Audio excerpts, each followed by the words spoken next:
네, 느헤미야 성벽 재건의 이야기를 계속해서 나누도록 하겠습니다. 오늘은 6장인데요. 지난 4장과 5장에 보면 느헤미야가 안팎으로 어려움을 당하는 가운데 정말 지혜롭게 또 살신성인의 마음으로 노블리스 오블리주의 그런 리더십으로 헌신적으로 난관을 돌파하는 내용이었습니다.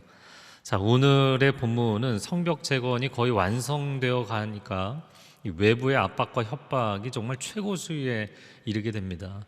그 상황에서 느헤미야가 어떻게 헤쳐나갔는가, 우리가 그것을 통해서 지혜를 얻기 원합니다. 자, 오늘 본문의 1절과 2절 말씀 같이 읽어보겠습니다. 시작. 내가 성벽을 다시 건축해 허물어진 부분들을 남김없이 다 메웠다는 것을 산발락과 도비아와 아라비아 사람 게셈과 그 나머지 원수들이 들었습니다. 그러나 그때까지도 나는 아직 성문의 문짝을 달지 못했습니다. 그때 산발락과 게셈이 내게 이런 전가를 보냈습니다. 오시오, 우리가 오노 평지의 한 마을에서 만납시다. 그러나 사실은 나를 해치려는 수작이었습니다. 자, 1절에 보면 성벽의 무너진 틈이 거의 다 메워졌다. 이제 문짝만 달면 된다. 산을 오르면서 고지가 바로 눈앞에 있는데 갑자기 산사태가 나는 것 같은 그런 연속적인 사건들이 오늘 본문에 나옵니다. 크게 세 가지인데요. 첫 번째는 1절부터 4절까지 살해 음모였습니다. 두 번째는 5절부터 9절까지 그가 반란을 꿈꾼다라는 거짓된 공갈 협박을 하게 됩니다. 세 번째는 10절에서 14절까지 이제 예언자까지 동원한 거짓 예언을 쏟아놓습니다. 참 사람이 이상한 것이요, 거짓말도 계속 들으면 참말처럼 들리기 시작해요. 공사장 집 근처에서도 공사를 한다면 소음이 하루 종일 나잖아요. 근데 그게 멈추고 나도 여기 이 머릿속에 계속 윙윙거리는 소리가 남아있는 거예요. 왜 사단이 우리에게 끊임없이 거짓말을 하는가? 그 거짓말이라는 거 우리가 아는데 왜 계속 하는가? 그게 나중에는 참말로 들리기 시작하는 거예요. 그리고는 참말을 내려놓고 진실을 내려놓고 거짓을 수용하게 되는 일들이 생기기 때문입니다. 이 첫 번째 느헤미야에게 들어온 압박은 살해 음모였습니다. 2절에 보면 사마리아의 산발락과 아라비아의 게셈이 그들에게 전가를 보냈다. 오노 평지로 불러내려고 했다 그랬는데 예루살렘으로부터 북쪽으로 32km입니다. 여러분 32km라고요. 그러니까 고대 그 지형에서 산악 지형에서 32km니까 상당히 먼 지역이에요. 이게 유다 지역에서 완전히 멀리 불러내서 그를 살해하려는 음모였어요. 우리 자녀들의 최근의 상황을 놓고 보면 자, 중간고사가 바로 앞에 있고 또 수능을 앞두고 있는 고3 수험생들 있죠. 시간이 얼마 안 남아서 이제 정말 맘 잡고 공부하려고 하는데 친구들을 불러내는 거죠. 야, 나와라. PC방 가자, 노래방 가자, 놀러 가자, 술 한잔 하자. 너만 공부하냐? 그리고 우리 얼굴 한번 봐야 되지 않아? 목에 힘주고 이야기하면 처음에는 그냥 무시해도 그게 한 번, 두 번, 세 번, 네 번, 이게 뿌리치기가 굉장히 어려운 거예요. 오늘 본문에도 똑같은 얘기를 4번씩이나 했다 이렇게 돼 있어요. 자, 그러면 내가 시험 망치면 그 친구들이 책임져 주는가? 책임져 주지 않아요. 내가 이 사람들 만나러 갔다가 공사 중단하게 되면 그 사람들이 책임져 주는가? 전혀 책임져 주지 않아요. 그럼에도 불구하고 그걸 아는데도 그걸 뿌리치기가 힘들다는 거예요. 그게 인생이에요. 그럼 아이들만 그럴까요? 야, 넌 친구가 놀자고 다 노냐? 공부에 집중해야지. 부모가 그렇게 얘기하지만 여러분, 가게를 오픈하고 사업을 시작하면서 내가 사업에 집중하고 싶거든요. 내가 신앙생활 이제 열심히 해야지 이렇게 집중하고 싶은데 술 친구들이 자꾸 불러내는 거예요. 제 친구들이 그런다는 게 아니라 여러분의 친구들이. 그리고는 유흥에 빠지게 만드는 거예요. 자, 그러면 내가 사업에 열심히 하지 않아서 집중하지 못해서 사업 망치면 그 친구들이 책임져 주냐고요. 내가 유흥에 빠져서 내 가정 망가지면 그 친구들이 책임져 주냐고요. 신앙생활을 내가 열심히 못하고 나서 나중에 후회하면 책임져 주냐고요. 아무도 책임져 주지 않습니다. 근데 세상은 끊임없이 내가 반응할 때까지 2번, 3번, 4번 계속 얘기하는 거예요. 자, 오늘 느헤미야가 뭐라고 대답을 했는가? 자, 3절 말씀 한번 같이 읽어볼까요? 시작. 그래서 나는 그들에게 사람을 보내 다음과 같이 대답했다. 내가 큰 공사를 하고 있으므로 내려갈 수가 없어. 어떻게 내가 자리를 비워 일을 중지시키고 당신들에게 내려가겠소? 난 지금 공사 중이기 때문에 못 내려간다. 난 뭐라고 해도 이걸 맞춰야겠다. 이 느헤미야의 집중력이 얼마나 마음에 드는지 모르겠어요. 제가 자주 하는 얘기인데요. 공부가 되는 학생과 안 되는 학생의 차이. 공부가 안 되는 학생은 시장통은 너무 시끄러워서 공부가 안 되고, 도서관은 너무 조용해서 졸려서 공부가 안 되고, 그러니까 공부가 되는 학생은 도서관이든 뭐 시장통이든 집중력을 발휘하는 거예요. 여러분의 인생의 집중력을 무너뜨리고자 하는 사단의 노이즈 전략이 무엇입니까? 그거 파악해내셔야 됩니다. 사실 멈출 기세를 보이지 않고 있는 이 팬데믹 상황에서 우리의 인생의 집중력과 신앙의 영적인 집중력이 너무나 많이 무너져 있잖아요. 하지만 이 집중력을 어떻게 회복할 것인가? 상황이 좋아지면 집중력이 회복될까요? 주변 사람들이 협조해주면 집중력이 회복될까요? 느헤미야가 보여주는 것입니다. 인생과 신앙의 집중력은 내 인생에 하나님이 주신 사명에 대한 확고부동한 확신으로부터 나오는 거예요. 난 이거 해야 된다. 많은 소리가 들리고 많은 것을 하자고 이야기하지만 난 오늘 이것을 해야겠다. 난 무엇을 하기 위해 태어났는가? 나는 무엇을 하기 위해 존재하는가? 나는 무엇을 하기 위해 하루하루를 살고 있는가? 그러면 지금 경제가 호황이든 불황이든 팬데믹 상황이든 아니든 어떤 상황이든 상관이 없는 거예요. 나는 그거를 우선적으로 해야 되기 때문이죠. 여러분 주변에 산발락과 게셈과 같은 자들의 소리에 절대로 반응해 주지 마십시오. 당신 영혼에 하나님이 심어두신 사명선언서를 끊임없이 꺼내서 읽으며 그 사명선언에 반응하며 살아가시기를 바랍니다. 저는 오늘 말씀 가운데 이 느헤미야가 참 좋다 이렇게 생각이 되면서 4절 말씀 한번 읽어볼까요? 4절에 그들은 4번씩이나 똑같은 전가를 내게 보냈고 나 역시 매번 똑같이 대답했습니다. 여러분, 똑같은 얘기를 계속 반복해서 똑같은 소음을 나에게 들려주면 사람이 이렇게 무너진다고요. 그러니까 창세기 3장에서도 하와가 뱀의 유혹의 말을 한 번 핑퐁 대화할 때, 2번 대화할 때 이게 무너지잖아요. 무너지는 속도가 급속히 드러나잖아요. 그런데 느헤미야는 4번을 공격하는데도 똑같이 하나도 흔들림 없이 4번을 반응했다는 거예요. 너무 멋있어 보입니다. 여러분, 나는 이 길을 가겠다는 거예요. 누가 뭐라고 해도 어떤 상황이 와도 난 이 길을 가겠다. 그리고 이렇게 본문을 보면 사단은 정말 단순하다. 방법에 한계가 있다. 이렇게 보입니다. 왜냐하면 거짓은 아무리 현란하게 보일지라도 견고한 사명선언 앞에서는 뻔한 거예요. 그리고 허약한 것입니다. 절대로 두려워하지 마시고 느헤미야처럼 강한 믿음의 심장을 갖게 되기를 주님의 이름으로 축복합니다. 자, 2번째 압박은 무엇이었냐면 공갈 협박이었어요. 자, 오늘 본문의 6절과 7절 6절 7절 말씀을 같이 읽어보겠습니다. 시작. 다음과 같은 내용이었습니다. 당신과 유다 사람들이 반역을 꾀하고 있고 그래서 성벽도 건축하는 것이라는 소문이 여러 나라에 돌고 있으며 게셈도 그 말이 맞다고 했소. 게다가 이 소문에 따르면 당신이 그들의 왕이 되려고 하며 심지어 예언자를 세우고 예루살렘에서 당신에 대해 유다의 왕이 있다라고 선포하려고 한다는 말을 들었소. 이제 이 소문이 왕께도 보고될 것이요 그러니 이제 우리가 만나서 함께 의논합시다. 여러분, 이 내용을 보세요.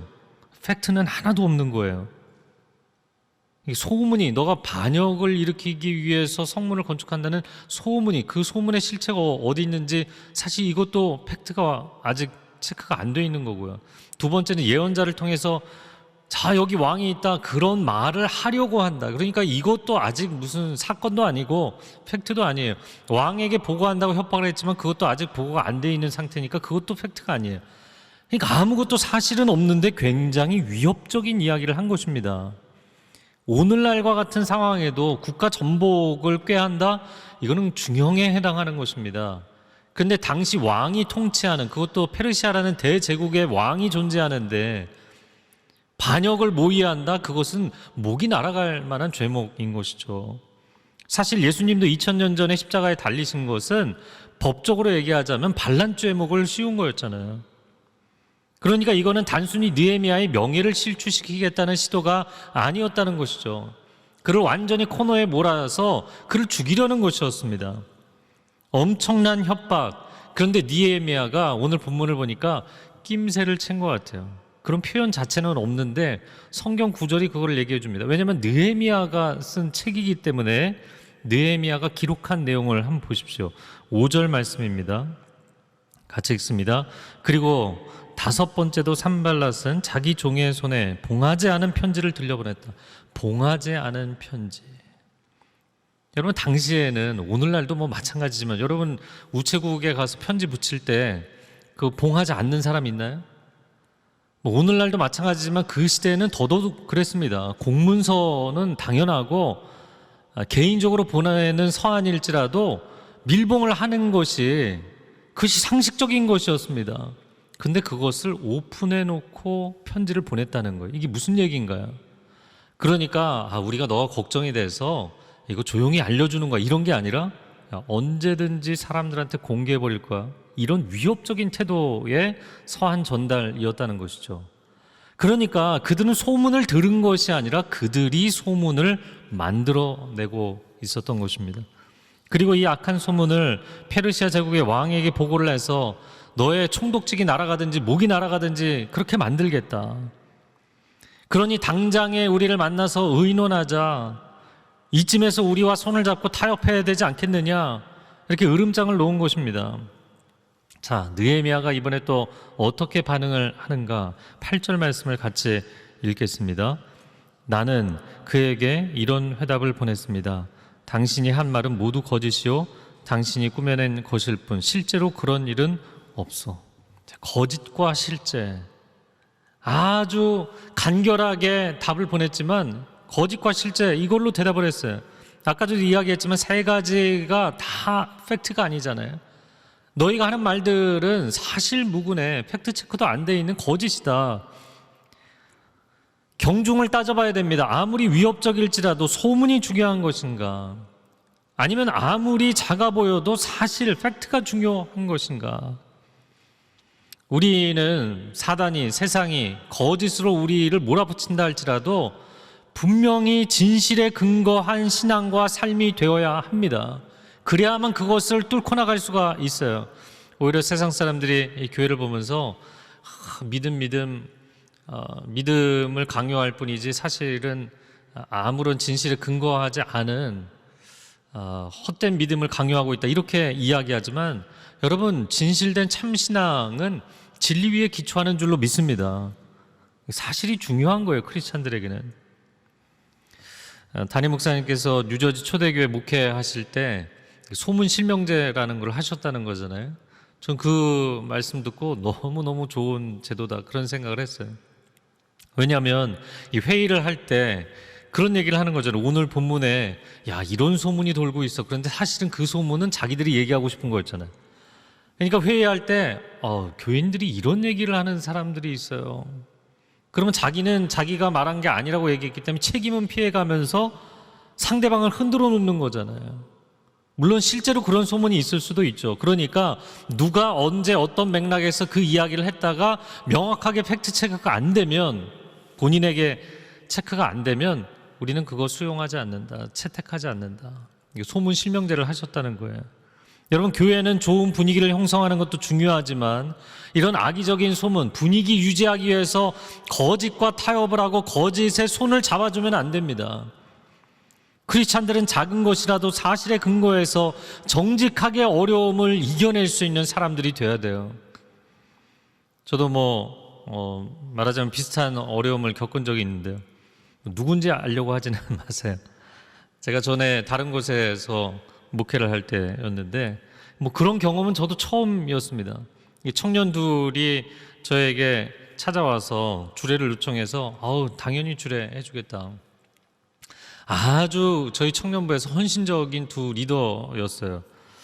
그래서 그들의 결혼을 축하하는 마음이 제 안에 있었는데, 근데 문제는 신랑의 가족 가운데 그 결혼을 극렬 반대하는 사람이 있었어요. 제가 얼마 전에도 또 반대하는 결혼 한번 주례한 적이 있는데 굉장히 주례자로서 힘듭니다. 왜냐면 자기 가족을 설득을 못 해갖고 둘을 헤어지게 못하게 하니까 저를 압박하는 거예요. 압박을 하다못해 저에게 협박을 하는 거예요. 그 사유를 들어보니까 도대체 무슨 이유 때문에 반대를 하는가? 제가 볼 때는 물론 뭐 그렇게 생각할 수도 있겠지만 그게 뭐 반대까지 할 정도인가? 전 납득이 안 되더라고요. 근데 그쪽에서 아무리 얘기를 해도 제가 이제 반응을 안 해주니까 느헤미야처럼 반응을 안 해주니까 이제 강도가 세지는 거예요. 그 다음에는 당신 결혼식 주례하면 결혼식 당일날 가만히 두지 않겠다. 그러니까 테러를 하겠다는 얘기죠. 뭐 그래도 제가 반응을 안 하니까 그 다음에는 당신 목회를 정말 낱낱이 샅샅이 뒤져서 당신이 한 불법적인 일들 그러면서 저한테 뭐 이런저런 이야기들 하더라고요. 지역 신문에 다 까발리겠다. 전면으로 내서 악성 광고글을 전면으로 내서 당신 여기서 목회 못하게 만들겠다. 여러분 제가 그 결혼식 주례를 했을까요? 안 했을까요? 제가 이렇게 뭐 나긋나긋해 보일지 몰라도 좀 잘 안 흔들리는 타입이거든요. 좀 주례했습니다. 그러면서 물론 저희 교회에 계신 변호사분을 통해서 이게 법적으로 어떻게 되는지 그런 것도 다 알아봤지만 참 그때 제가 중요하게 깨달은 것은 여러분 진짜 먼지 털듯이 털면 이게 먼지가 안 나올 사람이 있나요? 그러니까 평상시에 부끄러울 것이 없이 목회를 하는 게 얼마나 중요한지. 안 그러면 누군가가 뭐 그 사람은 교인이 아니고 외부인이었지만 모든 교인이 100% 지지하는 목회라는 건 없는 거잖아요. 그럼 그런 사람들을 통해서 다 뒤지기 시작하면 교회 뭐 많은 문제들을 뒤져낼 수도 있겠죠. 그러나 정말 부끄러움 없이 목회를 하고 삶의 진실과 내면의 진실에 근거해서 목회를 하지 않았다면 타협하게 되는 거예요. 타협할 수밖에 없는 거예요. 결국에 결혼식에 테러도 없었고 그리고 지금까지 굉장히 그 부부도 잘 살고 있어요. 할렐루야. 토미 테니가 하나님의 관점이라는 책에서 그런 얘기를 하죠. 사단은 원래 도마뱀인데 창세기 3장에서는 도마뱀인데 여러분 다리는 나중에 저주받아 없어진 거예요. 배로 기어다니게 됐죠. 그러나 계시록에 용으로 자기를 뻥튀기 해서 등장하잖아요. 그거 다 가짜라는 거예요. 두려워하지 말라는 거예요. 근데 하나님의 아들 예수 그리스도는 유다의 사장, 라이언 오브 주다, 유다의 사자 왕이신 그분이 어린 양으로 오신다. 겸비해서 오신다는 거예요. 사단은 자기를 뻥튀기 하고 하나님의 어린 양 예수 그리스도는 겸비해서 우리에게 오시는 줄로 믿습니다. 여러분 아담과 하와뿐만 아니라 그 이후에 인류가 대대로 얼마나 사단의 거짓말에 많이 속고 인생이 무너지고 깨어지고 억울한 일을 얼마나 많이 겪습니까? 하지만 아무리 연약해 보일지라도 어린 양 예수 그리스도를 의지하면 반드시 우리의 인생을 승리의 길로 인도하실 줄로 믿습니다. 이것이 진실의 힘인 것이죠. 단기적으로는 거짓말이 강해 보일지라도 이 거짓말과 악한 말은 굉장히 세 보이게 돼 있어요. 그게 아무리 강하다 할지라도 거짓과 소문을 의지하는 사람은 예수님 산상수훈에 말씀하신 것처럼 모래 위에 인생의 집을 짓는 것과 같아요. 반드시 무너지는 날이 올 것입니다. 그러나 지금은 작고 연약해 보일지라도 말씀의 진리 위에 또 삶과 내면의 진실 위에 인생을 세우는 사람은 모든 풍파를 견뎌내고 사자왕 그리스도와 함께 최후 승자가 될 줄로 믿습니다. 그래서 우리는 진실을 선택하며 살아야 되는 거예요. 세 번째 압박은 무엇이었냐면 거짓 예언이었습니다. 자, 세 번째를 보겠는데요. 오늘 본문의 10절 말씀 같이 읽어보겠습니다. 시작. 들라야의 아들 스마야가 두문분출을 함으로 내가 그 집에 갔더니 그가 말했습니다. 사람들이 당신을 죽이러 올 것이니 우리가 성전한 하나님의 집에서 만나 성전 문을 닫읍시다. 그들이 밤에 당신을 죽이러 올 것입니다. 자, 스마야가 성전 안에 들어가서 성전 방에서 문을 닫고 있자라고 얘기한 것으로 보아서 그는 제사장일 것으로 추정합니다. 게다가 총독이 왔을 때 예언을 했으니까 그는 또한 선지자로 활동했던 사람으로 봅니다. 예레미야의 경우도 에스겔의 경우도 제사장이자 선지자였죠. 이 사람 스마야도 마찬가지였어요. 근데 그가 제사장으로서 성전에서 직무를 봐야 되는데 나오지를 않고 두문불출하니까 총독이 이상해서 걱정돼서 찾아간 거예요. 이렇게 다 세팅을 해놓은 상황이었죠. 그런데 총독에게 이렇게 심각한 예언을 합니다. 자객들이 당신을 찾아올 것이다. 그렇기 때문에 성전에 숨어서 죽음을 모면해야 된다. 이런 이야기를 해줍니다. 한마디로 성전에 피신할 것을 권면한 것인데 왜 성전으로 피신하라고 이야기를 했냐면 이스라엘 사람들은 이 구약시대를 보면 두 가지 큰 피난처가 있었어요. 첫 번째는 우리가 잘 아는 도피성이고요. 두 번째가 성전입니다. 출애굽기 21장 13절과 14절, 13절은 도피성, 14절은 성전을 얘기하는 것인데요. 같이 읽어보겠습니다. 만일 사람이 고의적으로 한 것이 아니라 나 하나님이 사람을 그의 손에 넘긴 것이면 내가 그를 위하여 한 곳을 정하리니 그 사람이 그리로 도망할 것이며 사람이 그의 이웃을 고의로 죽였으면 너는 그를 내 제단에서라도 잡아내려 죽일지니라. 그래서 이 다윗의 말년에 노년에 요압이 반란 세력에 가담했다가 자기가 위태로워지니까 성전에 들어가서 제단불을 잡았던 장면이 있죠. 그런 것입니다. 그래서 성전으로 피신하자는 이야기를 한 거예요. 자, 이 세 번째 압박은 두 번째보다 더 깊은 것이었어요. 두 번째는 정치적 압박이었지만 이 세 번째는 영적인 압박이었던 것이죠. 경건한 죄인이라면 제사장이자 예언자가 대언하는 하나님의 말씀을 그냥 한 귀로 흘려버릴 수는 없는 것이거든요. 게다가 성전에 피신해서 하나님의 임재 가운데서 너의 생명을 건져라, 굉장히 설득력 있게 다가오는 말이었다는 것이죠. 그런데 느헤미야가 그것이 거짓인 것을 분별해냅니다. 근데 그 말을 듣자마자 분별한 것이 아니었어요. 그래서 저는 이 10절, 11절, 12절이 순서가 참 놀랍다 이런 생각을 합니다. 자, 11절 말씀을 한번 같이 읽어볼까요? 시작. 그러나 내가 말했습니다. 도망가야 되겠소. 나 같은 사람이 성전 안으로 들어가 목숨이나 구하겠소. 나는 가지 않겠소. 나 같은 사람이 뭐 성전에 숨어서 목숨을 건져? 나는 그럴 필요 없어. 이게 무슨 얘기냐면 죽으면 죽으리라. 내 목숨이 중요한가? 맡겨주신 사명이 중요한가? 이 사명을 이루기 위해서는 내 목숨 중요하지 않다는 거예요. 요즘 신약 통독을 온라인으로 진행하면서 한 750명 정도 진행하고 계신데요. 어떤 분이 이런 질문을 했어요. 사도 바울이 이 사도행전에 보면 3차 전도 여행 끝나고 나서 예루살렘으로 올라가려고 하는데 예언자들이 당신 예루살렘에 올라가면 고난이 기다리고 있을 것이다. 체포될 것이고 당신은 어려움을 당하게 될 것이다. 그렇게 이야기를 하면서 예언자들이 예루살렘에 올라가지 말라고 말린다고요. 근데 그 질문자는 이렇게 질문하는 거예요. 아니, 성령의 감동으로 예언을 해주는 것인데 왜 성령의 사람인 사도 바울은 성령이 주시는 예언의 말씀에 순종하지 않은 것이냐. 예루살렘에 올라갔고 결국에 체포가 됐고 그로 인해서 결국에는 그가 순교까지 하게 되잖아요. 여러분, 예언이라는 것은 장래에 일어날 일을 알려주는 것이죠. 그럼 어떤가요? 예언에서 당신 이 길을 가게 되면 고난의 가시밭길이 오게 될 것이다. 죽음을 맞이하게 될 것이다. 그렇게 미래에 일어날 일을 알려준다는 것이 그 길을 가지 말란 얘기인가요? 꼭 그런 것은 아니에요. 이 단순 도식에 빠지시면 안 됩니다. 예수님도 예루살렘 올라가실 때 성령께서 올라가면 십자가 질 거 알려주셨어요. 그런데 가셨어요. 여러분, 우리 인생에는 내 목숨을 내려놓을지라도 가야 할 길이 있는 것이고 부귀영화가 보장되어 있을지라도 절대로 가지 말아야 될 길이 있는 것입니다. 솔로몬과 같이 우상 숭배의 길로 가게 된다면 아무리 화려한 길일지라도 절대로 가면 안 되는 것이고요. 예수님이 십자가를 지러 가신 그 예루살렘 길, 바울도 마찬가지죠. 예루살렘 가면 순교하는 거거든요. 그래도 그 길을 가야 되면 가야 되는 거예요.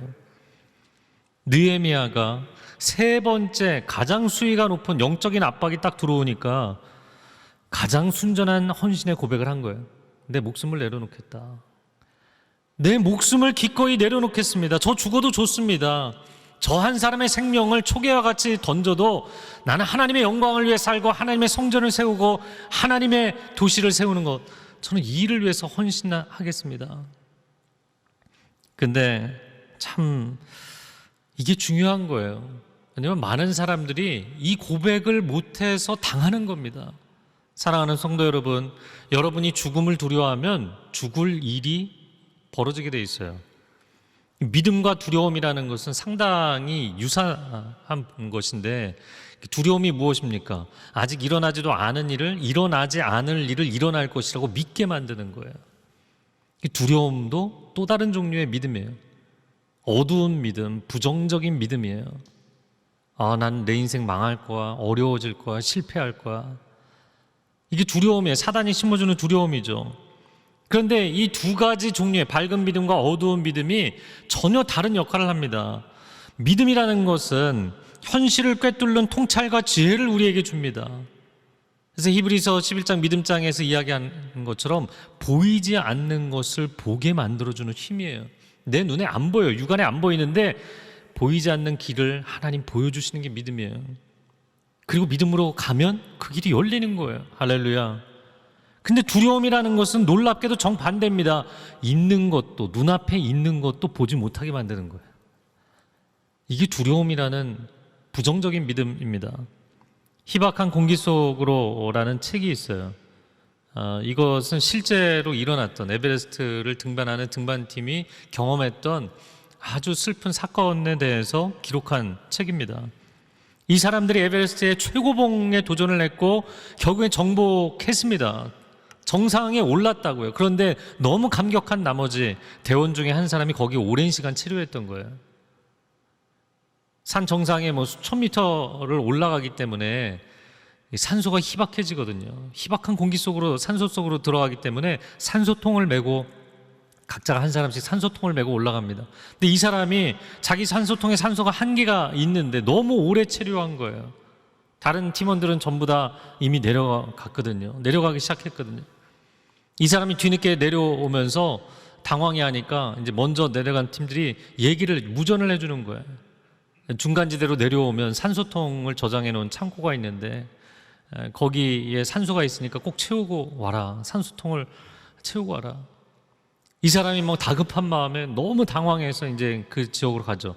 그러니까 이 에베레스트를 등반하는 팀들은, 저도 이걸 통해 처음 알게 됐는데, 중간 창고들이 있어, 산소통 창고가 있는 거예요. 만약을 대비해서. 그 사람이 거기에 도착했어요. 그런데 너무나 두려워하는 목소리로 무전 저 건너편에서 이런 얘기가 들려오는 거예요. 여기 산소통에 산소가 하나도 없어. 근데 먼저 내려간 팀원들이 얘기하는 거예요. 무슨 소리냐, 우리가 다 확인했다. 산소통에 산소 있다. 근데 이 사람이요, 너무 두려움에 패닉에 빠지니까 하나도 없는 걸로 보이는 거예요. 결국에는 죽게 됩니다. 여러분, 두려움이라는 것이 사단이 우리에게 실제로 그렇지 않음에도 불구하고 그런 것처럼 포장하는데 놀라운 마법을 부립니다.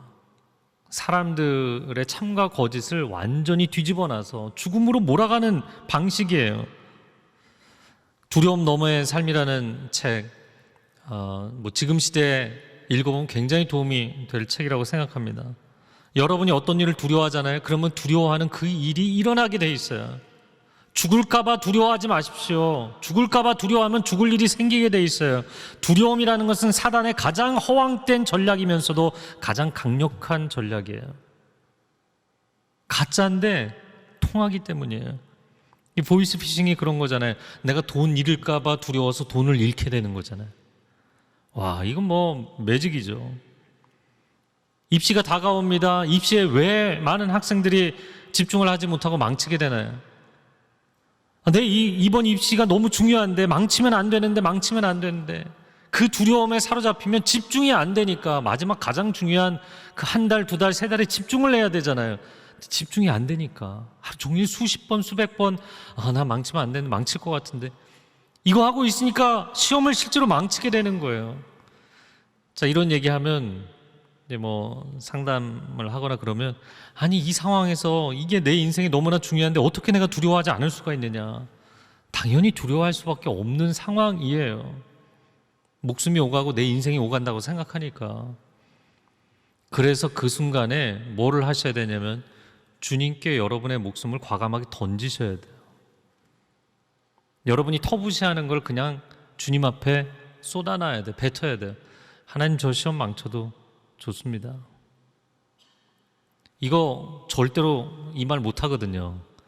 뭐 시험 전날 무서워서 미역국도 못 먹잖아요. 마시면 안 되죠.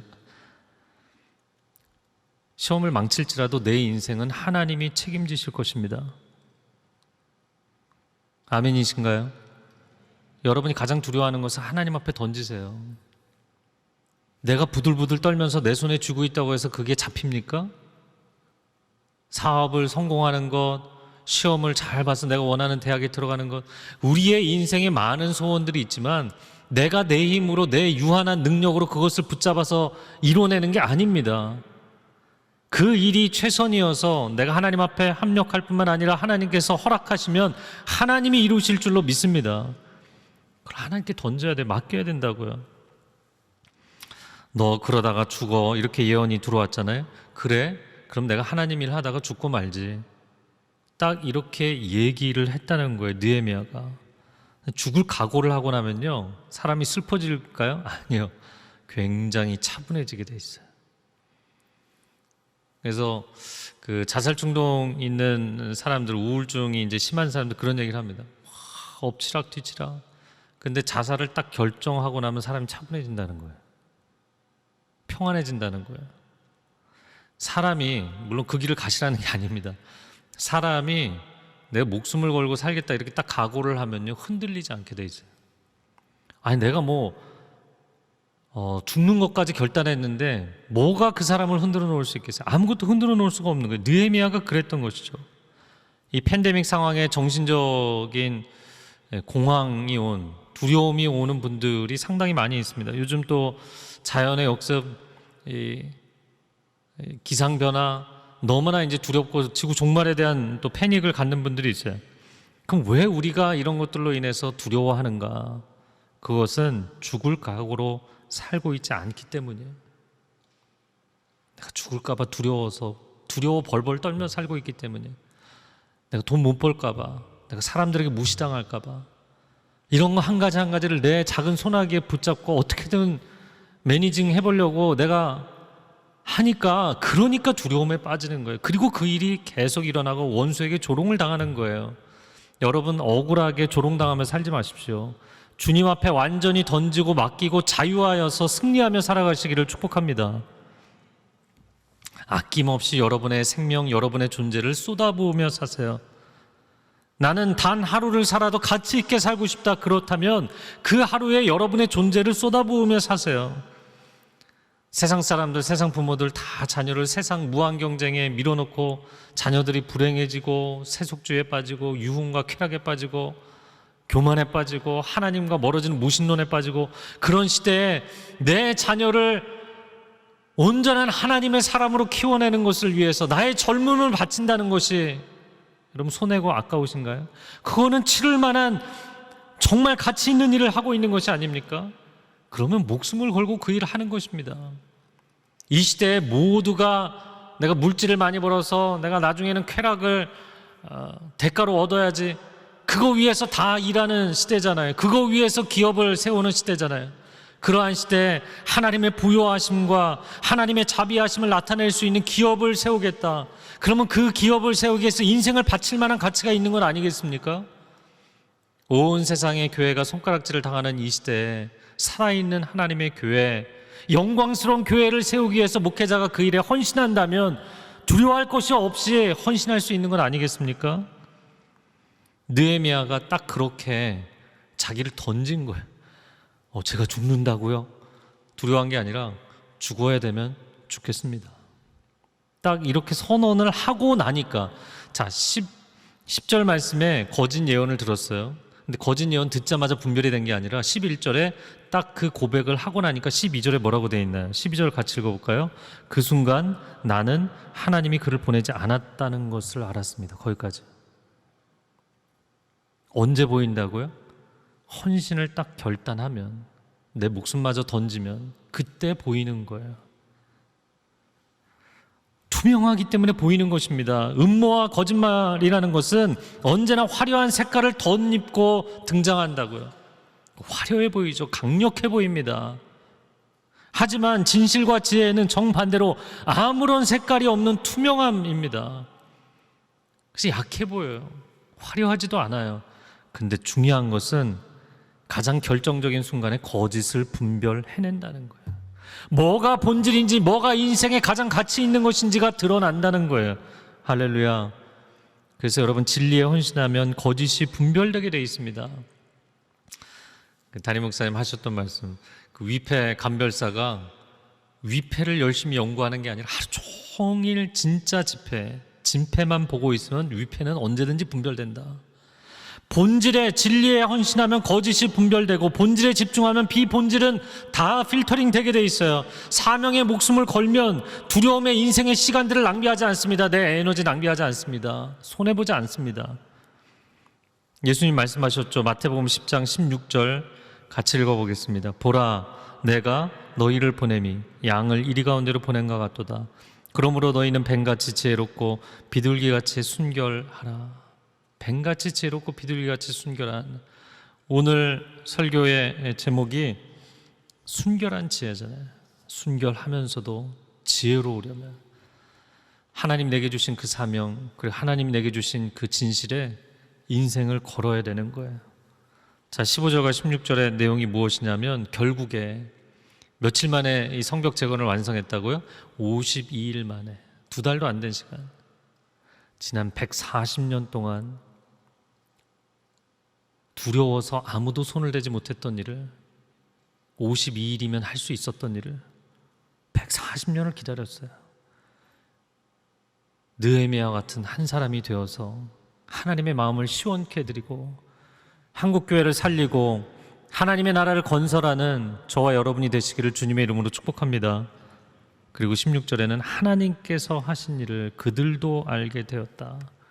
느헤미야가 했지 하나님이 하셨나요? 근데 하나님이 하셨죠. 하나님께 인생을 건 느헤미야를 통해서 하나님이 하셨죠. 이 시간 함께 기도하겠습니다.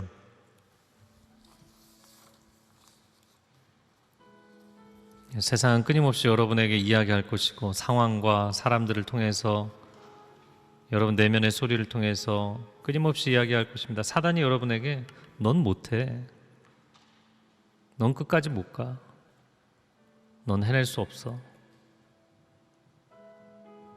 너 이렇게 많이 욕먹고 이렇게 많이 희생하고 이렇게 많이 손해보면서 계속 갈 거야? 끊임없이 우리를 멈춰서게 하려고 합니다. 끊임없이 브레이크를 걸게 만듭니다. 마치 광야에서 사단의 시험에 예수님이 3번이나 명확하게 답변하시고 승리하신 것처럼 느헤미야가 오늘 3번을 승리했어요. 얼마나 통쾌한지, 예수님의 승리, 느헤미야의 승리가 하나님 나의 승리가 되게 하여 주옵소서. 이 어둠의 시대, 이 거짓의 시대에 이 어둠을 뚫고 나갈 수 있는 하나님의 사람으로 살게 하여 주시고, 내가 살아야 되는 존재 이유를 분명하게 확신하고 선포하며 살게 하여 주옵소서. 승리를 허락하여 주옵소서. 함께 기도하겠습니다. 사랑하는 주님, 하나님의 백성들을 붙잡아 주시되 느헤미야와 같은 승리가 우리 가운데 있게 하여 주옵소서. 믿음의 고백과 선언과 전진이 있게 하여 주시옵소서.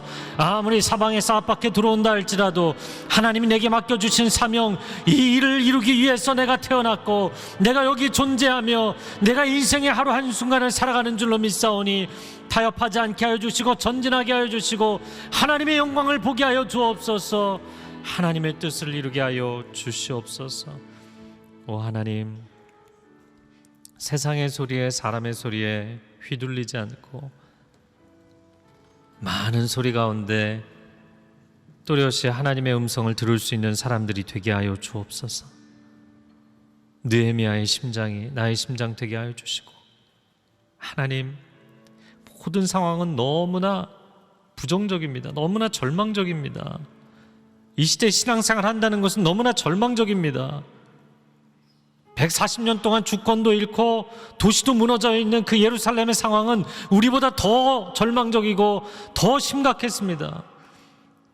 그러나 느헤미야는 하나님이 주신 약속 하나 붙잡고 사명 하나 붙잡고 그 모든 것을 뚫고 나갔습니다.